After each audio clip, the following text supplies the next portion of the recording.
আসসালামু আলাইকুম ভিউয়ার্স।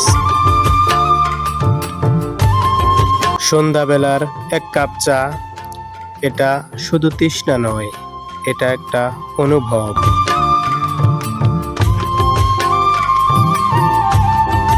চায়ের ধোঁয়ায় ভেসে আসে পুরনো স্মৃতি, হারিয়ে যাওয়া কিছু গল্প আর কিছু চেনা মুখ। এই আড্ডা শুধু কথার নয়, এখানে হাসি আছে, গভীরতা আছে, আর আছে একসাথে মিলেমিশে থাকার ভালোবাসা। বৃষ্টি হোক কিংবা হালকা হাওয়া, চায়ের সাথেই সব কিছু মিশে যায় সুন্দর একটা প্রকৃতি। আসসালামু আলাইকুম রহমতুল্লাহ।